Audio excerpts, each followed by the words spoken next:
chers élus de Dieu, nous avons encore l'honneur de venir présenter ce thème avec vous. Donc c'est un enseignement qui porte sur comment s'acquitter de ses dettes. Nous vous avons laissé le préambule et c'est aujourd'hui que le Seigneur nous accorde le temps, sa grâce pour vous présenter l'enseignement en tant que tel. Donc avant d'entrer dans l'enseignement, nous allons d'abord chanter 3 numéros avant de continuer. Donc nous allons chanter le numéro 19, le numéro 119, le numéro 124 et le numéro 168 pour ceux qui ont le chant de victoire. Donc ce sont ces 3 numéros que nous allons chanter.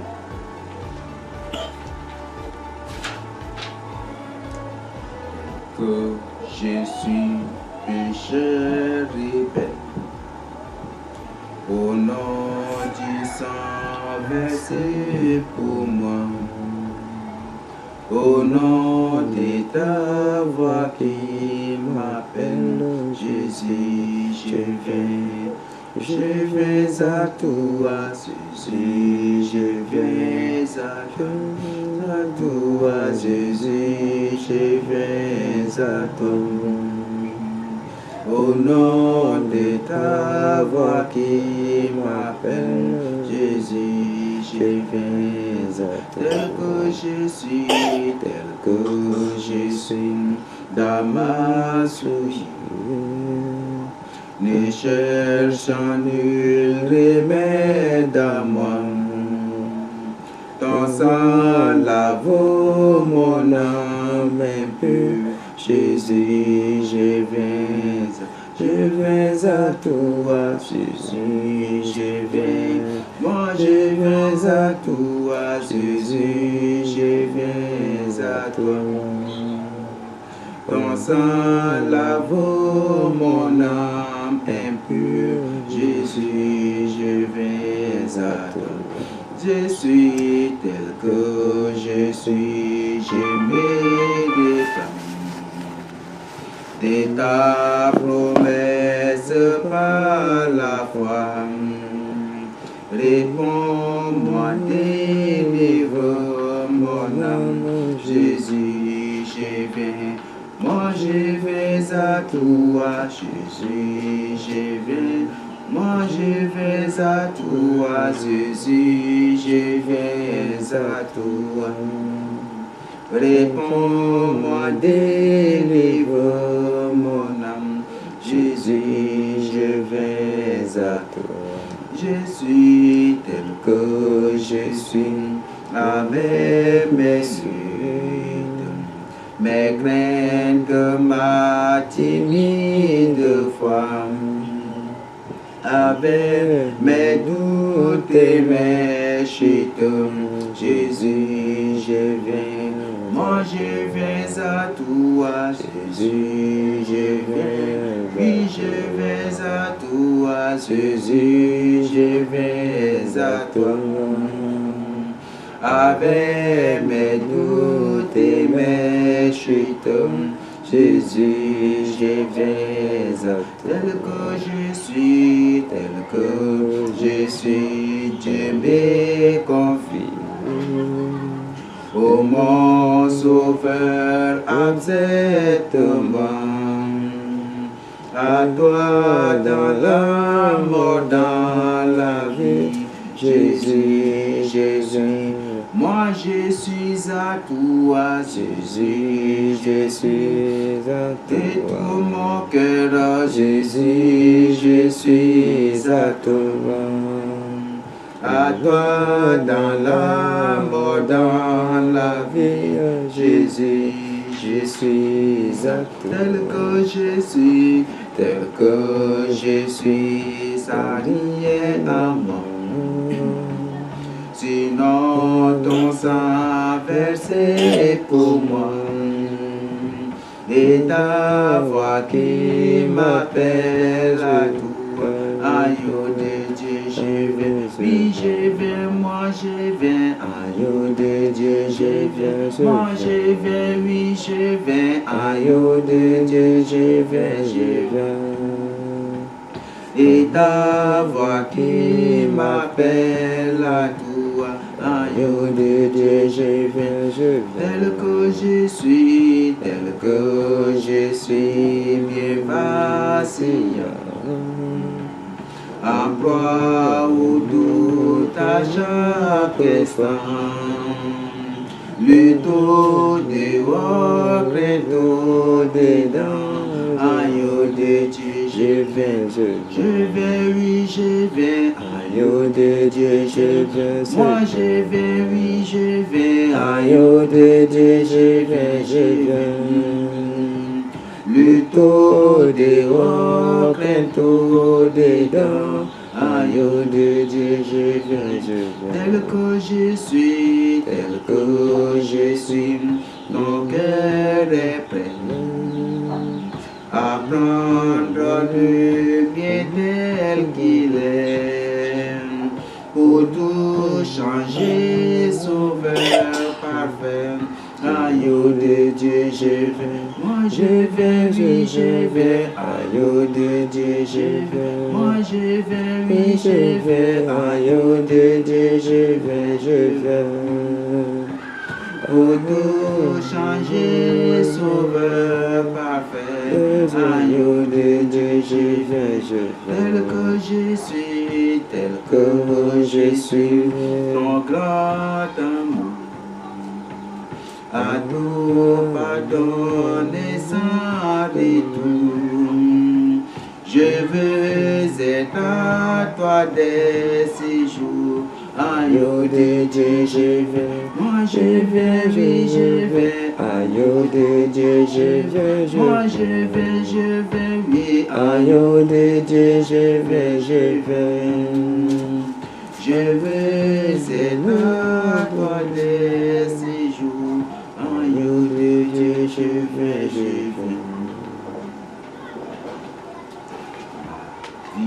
Enfin, je te donne aux yeux, agneau de Dieu.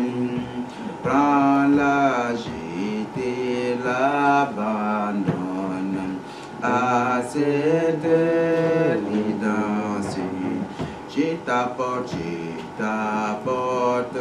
mes sujets, mon péché, mon mauvais cœur, dans le sang de tes blessures. Blanchis-moi divers sauveur. Tu connais mes luttes vaines, où tu en fais de mon cœur. Tu sais que poids de mes chaînes et ma secrète douleur. Ta puissance infinie, ma franchise du péché, et que par l'esprit de vie, du mal je sois détaché, sans réserve, je me livre, je ne garde rien pour moi. Mon désir est de te suivre, près à tes ordres, mon joyeux dans l'obéissance que tu donnes, que je veux. Sans plus tarder, je me lance d'un coup de nouvelles. Celle-là dont c'est à jamais l'alliance que je traite maintenant avec toi et dans mon cœur immense. Viens la signer de ton si je regarde à moi-même, un instant sur moi je suis perdu, mais et tu sauras ton cœur même. M'éteignez debout, Jésus. Père éternel, je te rends des actions de grâce. Merci de ce que tu permets. Tu as permis que nous puissions revenir encore avec. Nous revenons sur ce thème, mon Dieu. Alors Père, le but c'est pour exposer et pour partager avec tes élus ceux qui n'ont pas encore découvert ces choses que nous avons découvertes déjà. Alors Père, celle-ci c'est enseignement par ton sang, celle-ci c'est enseignement par ton nom Jésus, par ton Esprit Saint et de ta sainteté. Alors Père, écrase-moi dans ton humilité, écrase-moi dans une humilité divine, dans une humilité jamais vue, afin que l'Esprit Saint lui-même puisse prêcher les terres profondeurs aux âmes qui vont suivre cet enseignement. Alors Père Céleste, que cet enseignement puisse faire du bien à chacun de tes élus, à chacune des âmes, et que, mon Dieu Tout-Puissant, qu'après l'avoir suivi, que ces âmes puissent s'engager pour le mettre en pratique pour le salut. Alors Père Céleste, bénis ce moment. Alors mets-moi de côté, mais que tu prêches tes profondeurs, tu prêches ta volonté, afin que nous puissions comprendre et découvrir avec tous les détails possibles pour notre bien-être, pour la réussite de notre intimité avec toi et aussi pour le salut de nos âmes. C'est pour ta gloire et pour toi seul, pour nos Jésus que nous t'avons prié. Amen. Comme je l'avais annoncé, le thème c'est comment s'acquitter de ses dettes.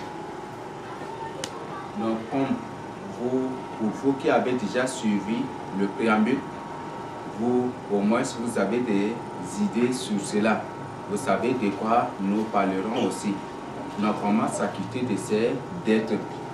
Nous savons aujourd'hui que beaucoup de gens sont endettés et nous savons qu'à la lumière de la parole de Dieu, qu'aucune personne endettée ne verra le royaume, verra le ciel.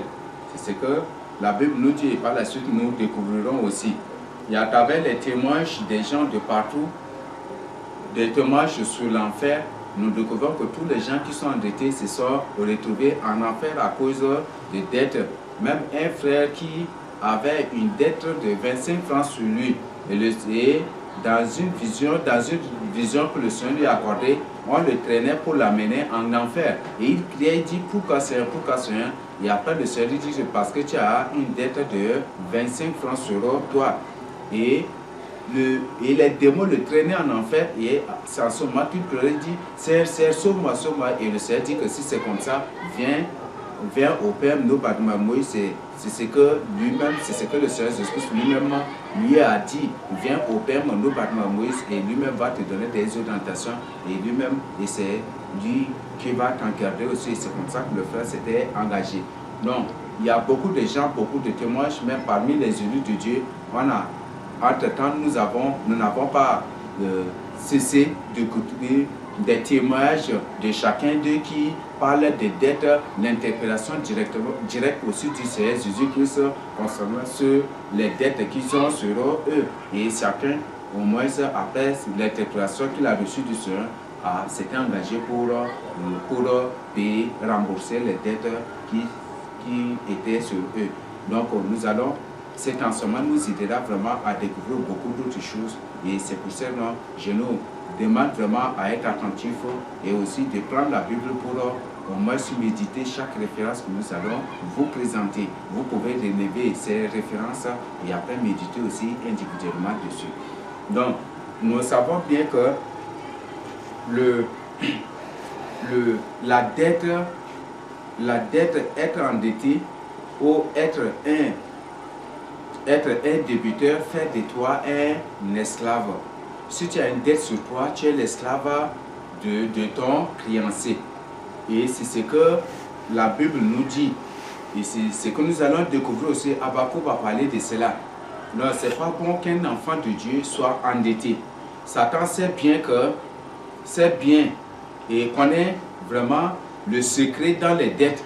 Et c'est comme ça que Satan a créé des banques partout pour endetter les gens, pour que les gens prennent des crédits, et à travers ces petites dettes, peut-être à travers une dette de 10 000, tu vas rater le royaume de Dieu. Et c'est ça le système que Satan a créé. Et aujourd'hui, beaucoup de chrétiens, beaucoup d'enfants de Dieu se sont lancés aussi à prendre des crédits, à prendre de l'argent d'un lieu à un autre. Et à cause de ces dettes, ils n'ont pas pu sauver vraiment leurs âmes. Ils n'ont pas pu sauver leurs âmes à cause de ces dettes. Donc, Satan a créé ce système-là partout. Et aujourd'hui, on trouve qu'un élu de Dieu qui peut avoir, peut-être un élu de Dieu qui peut avoir une dette de 100 000, et c'est la dette de telle banque, ou peut-être un chrétien qui peut avoir une dette d'1 million de telle banque sur lui, et ce sont des choses que nous vivons quotidiennement, et c'est pas dit, c'est pas vraiment bon pour toi, car ce sont des pièges qui nous sont tendus, ce sont des pièges, et nous allons découvrir ces pièges aussi par la suite. Donc c'est pourquoi tu dois, si tu as des dettes, avant que l'enseignement ne soit présenté, ce que je veux vraiment, c'est de rembourser ces dettes, payer ces dettes. Confie-toi entre les mains du Seigneur. Confie cette dette entre les mains du Seigneur pour que tu sois délivré. Si une banque a une dette de 5 000 francs seulement sur toi et que tu meurs avec cette dette, tu ne seras pas sauvé. Et c'est très important que tu rembourses cette dette. Si une banque a un crédit de 100 millions ou de 100 000 ou de 1 million ou de 50 000 même sur toi, et si tu n'as pas payé, pour mourir avec, tu ne seras pas aussi sauvé. Et c'est un système que Satan a su, et il sait qu'à travers cela, il gagnera plus d'âmes encore pour l'enfer. Et c'est comme ça qu'il a implanté des banques partout pour offrir des crédits aux gens. Et même il y a aussi des ONG qui viennent pour rembourser, pour donner de l'argent, pour distribuer des crédits aux gens. Et après, ces ONG portent disparu. Ces ONG finissent par disparaître, et les gens ne savent, les débiteurs ne savent pas quoi faire. Ils ont de l'argent pour payer, mais les ONG sont déjà disparus et ils ne savent pas quoi faire. Et il y a une solution aussi. Pour cela, c'est très important, bien que l'enseignement n'est pas encore présenté, mais c'est que si tu es victime de cela, ce que je te recommande, c'est de prendre cette somme et donner à la vraie église de Dieu. À la vraie église de Dieu. Si tu mets cette dette sur le compte de Dieu, tu seras acquitté. Le Seigneur lui-même portera cette dette et tu seras délivré. Et le Seigneur lui-même va te justifier et te défendra en cas d'accusation portée contre toi. Donc c'est ce que je voudrais nous dire. Donc au premier point, je voudrais d'abord poser cette question. Qu'est-ce qu'une dette? Qu'est-ce qu'une dette? Non, je crois que cette question, comme je l'avais dit au préambule, même un enfant de 6 ans peut donner la définition la définition de la dette. Donc la dette, c'est d'abord ce qu'on doit à une personne. C'est ce qu'on doit à une personne. Et si par exemple tu as pris quelque chose d'une personne avec toi, pour lui rembourser, que la chose reste encore avec toi, c'est que tu as quelque chose à lui rembourser. Donc tu lui dois ces choses. Si c'est son argent, si c'est son ustensile ou c'est quoi que ce soit, tu lui dois ces choses-là, tu dois lui rembourser. Donc une dette, c'est ce qu'on doit à une personne. Donc sans toutefois tarder, nous allons entrer dans les formes des dettes, les différentes formes des dettes. Donc c'est le premier point dans lequel nous allons entrer. Donc premièrement, nous avons les crédits ou les sommes empruntées. Donc il y a des gens qui empruntent des crédits, qui prennent des crédits avec les banques, avec je ne sais pas, avec les banques, avec d'autres institutions, dans le but d'entreprendre et après rembourser, ou pour satisfaire les besoins et après rembourser. Donc nous avons ça, c'est aussi une forme de dette. Il y a des sommes empruntées, peut-être tu es déplacé et aujourd'hui ta bouteille de gaz est déchargée, ta bouteille de gaz est déchargée, tu es obligé, et que tu n'as rien, tu seras obligé peut-être de prendre quelque chose avec ton voisin pour aller charger. Donc le fait de prendre l'argent avec son voisin pour aller charger sa bouteille de gaz pour le rembourser après, c'est aussi une forme de dette aussi. Donc si tu as pris une somme avec une personne dans le but de le rembourser après aussi, c'est une forme de dette. Ou si une personne t'a prêté de l'argent dans le but de le rembourser après, c'est aussi une forme de dette. C'est la même chose qui se passe dans les grandes institutions, dans les ONG, dans les banques qui offrent des crédits aux gens pour des crédits remboursables aux gens. Donc, ces institutions offrent des crédits remboursables aux gens. Donc, nous avons cette première forme de dette. Il y a aussi des objets volés. Si par exemple, j'ai volé le téléphone d'une personne sans toutefois le rembourser, c'est aussi une dette sur moi. Si par exemple à l'école, j'ai volé le bic d'un ami sans toutefois le rembourser, c'est aussi une forme de dette. Même si c'est son bic que j'ai pris et qu'après j'ai oublié de le rembourser jusqu'à ce que lui-même il oublie ça toutefois le rembourser, c'est aussi une forme de dette sur moi. Donc nous avons des objets volés. Il y a des gens qui ont ramassé, qui ont volé des objets, des matériels, des ONG, de l'État et beaucoup d'autres choses pour leurs besoins. Et ces gens ont des dettes aussi. Ils ont la dette de l'État ou de l'organisme qu'ils ont volé. Donc nous avons cette forme aussi de dette. Donc si tu as un objet, l'objet d'une personne avec toi, l'ustensile d'une personne avec toi, ou peut-être même si c'est le bic d'une personne que tu as avec toi, tu dois le rembourser. Si tu n'as pas, si tu ne lui rembourses pas, c'est que tu as une dette de bic sur toi et tu dois rembourser cela. Donc c'est très important. Ça peut être une craie que tu as volée, ça peut être une craie que tu as volée ou tu as emprunté avec un frère pour lui rembourser, après c'est fini. Et ça fait partie d'une dette. Et si c'est peut-être, si c'est le frère là qui t'a offert, là il n'y a pas de problème. Mais si tu as emprunté dans l'intention de le rembourser ou si tu l'as volé, c'est aussi une forme de dette si tu ne le rembourses pas. Donc nous avons cette deuxième forme de dette aussi qui sont sur beaucoup de gens. Nous avons aussi des promesses non accomplies. Il y a des gens qui font des promesses aux gens, mais ils n'accomplissent pas cette promesse. Peut-être tu as dit à ton enfant que si tu occupes le premier rang, je vais te payer une voiture. Mais si après avoir occupé le premier rang, si tu ne lui payes pas cette voiture, c'est que tu as une dette sur toi et tu dois payer cela. Tu dois rembourser cette dette ou tu dois repartir vers l'enfant pour lui demander sérieusement aussi pardon. Nous avons cette forme de dette. Donc toute promesse non accomplie est une dette devant le Seigneur. Il y a des gens qui ont fait aussi des dettes de virginité. Il y a certains qui ont promis à leurs parents qu'ils vont rester vierges jusqu'au mariage, qu'ils ne vont pas les déshonorer. Et par la suite, ils se livrent à la prostitution, ils finissent par avoir des amis, des copains, des copines par-ci, par-là, d'un lieu à un autre. C'est aussi une promesse non accomplie. Et toute promesse non accomplie, c'est aussi une dette. Et tu dois repartir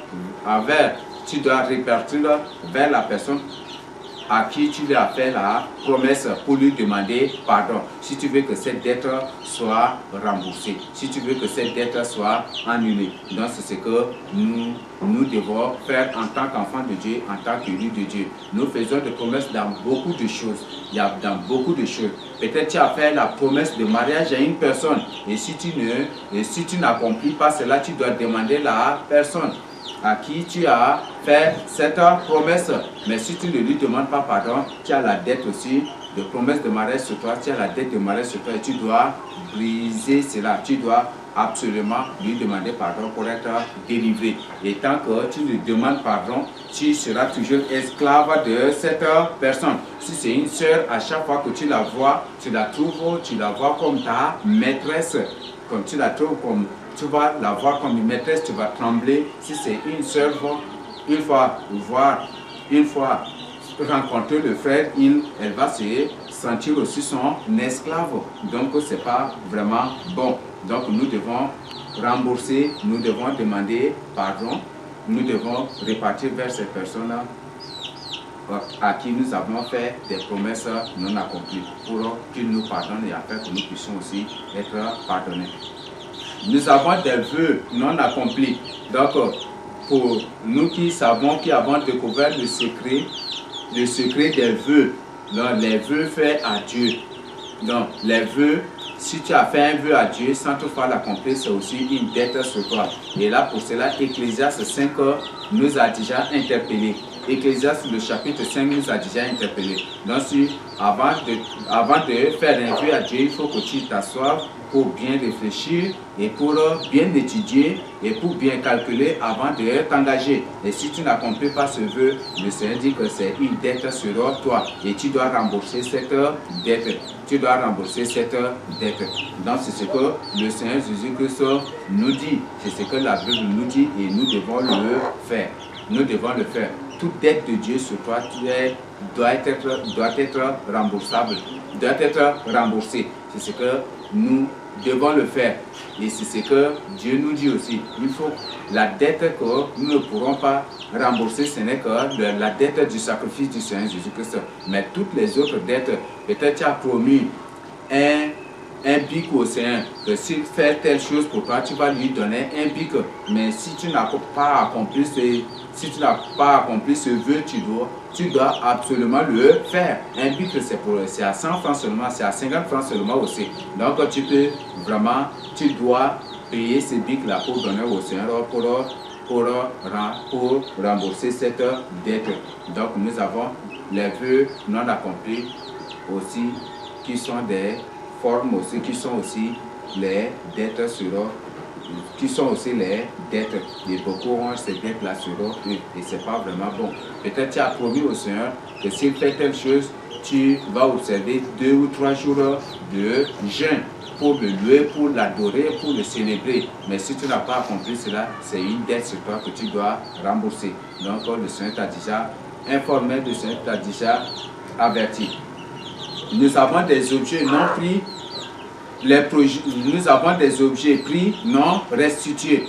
Il y a des gens qui empruntent des ustensiles avec leurs voisins, mais qui ne veulent pas leur restituer. Ça, c'est aussi des dettes, c'est aussi une dette sur toi. Donc, si tu as pris quelque chose de ton voisin, ou de ton frère, ou de ta soeur, sans lui rembourser, c'est une dette sur toi. Et tu dois lui rembourser ce que tu as pris. Et si c'est déjà gâté, tu dois payer un autre pour lui.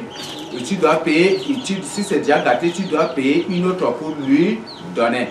Donc c'est ce que la Bible nous dit. Donc si tu as pris le bœuf de ton frère et que le bœuf est mort, tu dois payer un autre bœuf pour lui donner. Et si c'est lui-même qui décide de te pardonner, après avoir lui demandé pardon, je crois qu'il n'y a pas de problème à ce niveau. Donc si tu as pris quoi que ce soit de ton voisin, de ton ami, de ton intime ou de qui que ce soit ou de quoi que ce soit, sans toutefois lui rembourser, c'est une forme de dette sur toi.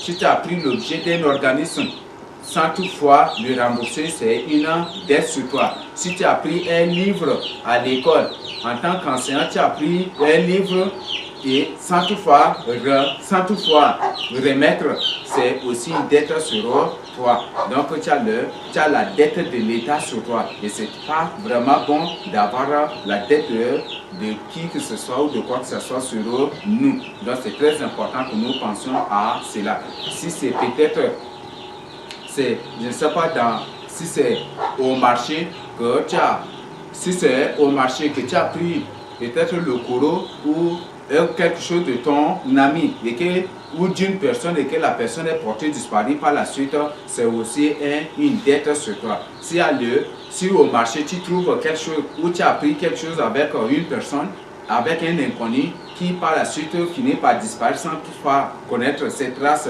ce que tu as pris avec lui, c'est une dette et tu dois rembourser cela. Tu dois restituer, tu dois faire la restitution et tu dois rembourser cela. C'est ce que la Bible nous dit. Donc, objet pris, non restitué. Donc, objet pris non restitué, c'est une dette aussi. Et tu dois rembourser tout ce que tu as pris, tout ce que tu as volé, tout ce que tu as pris dans n'importe quel endroit que ce soit, dans n'importe quelle institution que ce soit, dans n'importe quelle ONG, dans n'importe quel organisme, dans n'importe quel lieu que ce soit. Tout ce que tu as pris sans rembourser est une dette et tu dois rembourser cela. Tu dois rembourser cela. C'est ce que la Bible nous recommande. Et peut-être beaucoup vont se poser la question. Mais moi, j'ai travaillé en Centrafrique là-bas. Et j'ai volé là-bas et je suis actuellement au Tchad et il n'y a pas possibilité. Comment dois-je le faire? Il y a une partie vraiment qui est consacrée à cela. Mais par anticipation, ce que le Seigneur te recommande, c'est de lui d'apporter cela dans sa maison pour mettre la dette là sur lui. C'est ce que Dieu nous recommande. Donc c'est très important et c'est la meilleure solution pour rembourser toute dette sur toi. Nous avons des engagements. Il y a des gens qui s'engagent pour quelque chose ou qui s'engagent à défendre une personne, ou il y a des gens qui s'engagent peut-être à prendre garant d'une personne et après, par la suite, finissent par les décevoir. Ça fait partie aussi d'une dette et tu dois rembourser cette dette. Tu dois faire la restitution. Et comment le faire?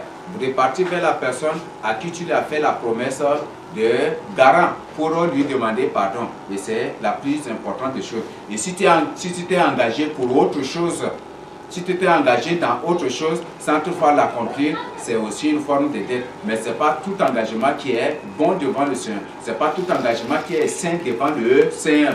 Ce n'est pas tout engagement qui est devant le Seigneur. Mais tout engagement conforme à la parole de Dieu, prie, c'est une forme de dette si tu ne l'accomplis pas. Donc, c'est ce que je voudrais t'informer. Donc, c'est aussi une forme de dette. Tout engagement non accompli.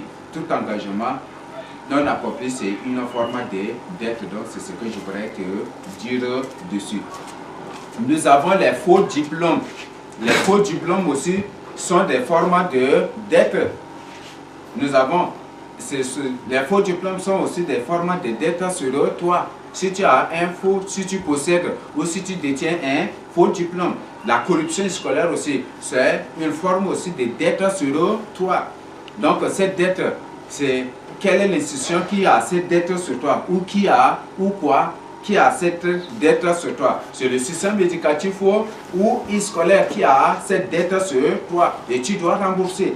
Et si tu es déjà intégré avec ce faux diplôme, c'est pour dire que c'est l'État qui a la dette sur toi. Donc tu dois rembourser cette dette. Tu dois rembourser.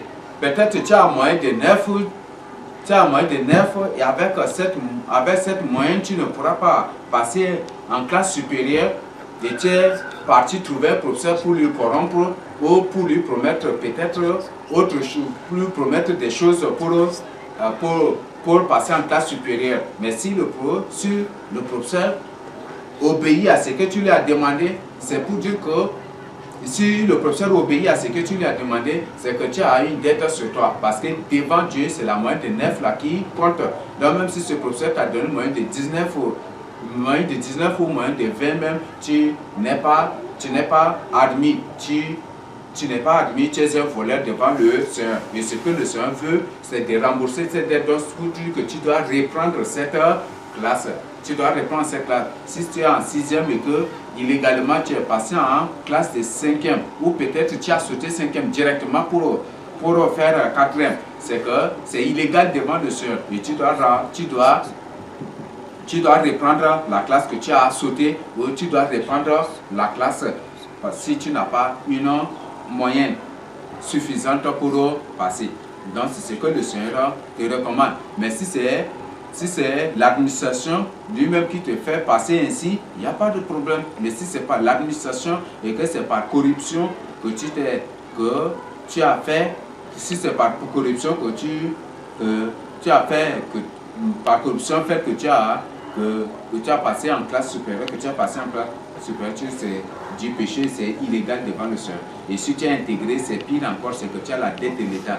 La dette de l'État de quoi? C'est pour dire que c'est c'est pour dire que c'est le salaire que tu trouves. Donc, ces salaires que tu trouves, c'est de faux salaires. C'est de faux salaires devant le Seigneur. Et toutefois que tu prends ton salaire ou la somme que l'État te donne, croyant que tu es une personne légale ou une personne intègre, une personne vertueuse devant lui, toute cette somme-là constitue des dettes sur toi. Donc, toutefois que tu prends la dette, tu prends ton salaire, ce ne sont rien que des dettes que tu es en train d'emmagasiner. Si c'est par des voies illégales que tu es intégré aussi, toutefois que tu prends ton salaire, aussi c'est des dettes que tu emmagasines sur toi. Donc tu dois vraiment te repentir et tu dois vraiment revoir ta vie. Tu dois revoir ta vie et tu dois vraiment chercher la face du Seigneur Jésus pour avoir des orientations. Ça c'est vraiment capital à ce niveau. Donc voilà ce que je voudrais dire sur cette forme de dette. Donc nous avons les faux diplômes et la corruption scolaire qui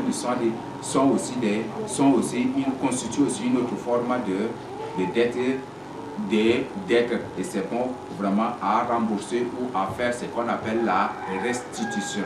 Si tu as un faux diplôme, si tu détiens un faux diplôme, tu dois faire la restitution. Si tu es intégré illégalement, tu dois faire la restitution. Si tu es admis en classe supérieure illégalement devant le Seigneur, tu dois faire la restitution. Et si tu ne fais pas la restitution, tu as des dettes sur toi. Donc c'est ce que je voudrais vraiment te dire, te présenter pour t'aider vraiment à prendre une décision pour le salut de ton âme. Nous avons d'autres noms payés. Donc peut-être si tu n'as pas doté ta femme, si tu n'as pas doté ta côte qui est avec toi, c'est pour dire que tu as une dette sur toi. Et si tu as doté une partie pour laisser une partie, c'est pour dire aussi que c'est une dette sur toi aussi. Dans certaines cultures, pour avoir une femme, il faut au moins se donner 20 bœufs ou 10 bœufs de 10 à 20 bœufs avec une somme de 500 000 dessus, avec d'autres choses encore. Mais si par exemple, on te demande de verser 20 bœufs, de donner 20 bœufs et que tu donnes 10 et que tu donnes 10 pour attendre un moment possible pour donner les 10 autres, c'est pour dire que tu as une dette sur toi et tu dois rembourser cela. Donc si tu as une dette restante, si tu as la dette d'une dot restante sur toi, tu dois vraiment rembourser. Ça c'est très capital. Donc il ne faut pas accepter il ne faut pas accepter la dette d'une dot sur toi. Jamais du tout. Il ne faut jamais du tout. Et pour solution, ce que tu dois faire en attendant que le Seigneur, en attendant que tu trouves de l'argent pour payer le restant de la dot, ce qu'il faut faire, c'est d'abstenir de toute relation sexuelle avec cette femme ou et toi, la soeur, avec le monsieur aussi. C'est ce que vous devez faire. Et si vous ne faites pas cela, que vous mouriez dans cela, vous irez tous aussi en affaire parce que vous avez des dettes de dot sur vous. Donc, c'est ce que je voudrais vraiment vous prévenir. Donc, n'acceptez jamais la dette d'une dot sur vous. Si peut-être en venant pour doter et qu'après, par la suite, les beaux-parents vous surprennent en vous disant que non, nous on veut encore 50 000 sur le champ. Si c'est jour de mariage ou de la dot sur le champ, dites à la belle famille que comme c'est ça, je ne vais pas accepter votre fille encore chez moi jusqu'à ce que j'ai l'argent là pour rembourser avant de l'accepter chez moi. Là, c'est très important de faire cela. Mais si tu l'acceptes chez toi et que vous entretenez des relations, et si vous mourriez dans ces choses, sachez bien que vous allez atterrir en enfer parce que vous avez une dette sur vous. Donc n'acceptez jamais qu'il y ait une dette de dot sur vous. Même si vous avez payé la moitié, même si vous avez payé 90%, qu'il vous reste seulement 10%, cherchez à payer d'abord. Donc c'est ce que je voudrais vous dire. Donc pour toi mon frère, pour toi ma soeur, c'est très important que tu voyes ce côté. Si la belle famille dit que tu dois donner tel que peut-être on te dit que la dot c'est 500 000. Tu as versé les 500 000 et à ta grande surprise tu dis que non, ça c'est trop peu. Tu dois encore verser tu dois encore verser 100 000 ou 200 000 sur le champ et le jour J, dis-leur que comme c'est ça, qu'ils prennent les 500 000 et qu'ils restent avec leur fille. Et le jour où tu auras de l'argent, tu vas payer d'abord avant d'accepter leur fille chez toi. Donc c'est ce qu'il faut aussi faire. C'est très important. Le salut d'un homme, le salut d'un homme est la plus grande chose que l'homme doit chercher. Ce n'est pas les choses charnelles, ce n'est pas le plaisir charnel, ce n'est pas le mariage. Donc ce que je voudrais nous dire sur cela, c'est très important que vous pensiez aussi à cela pour le salut de votre âme.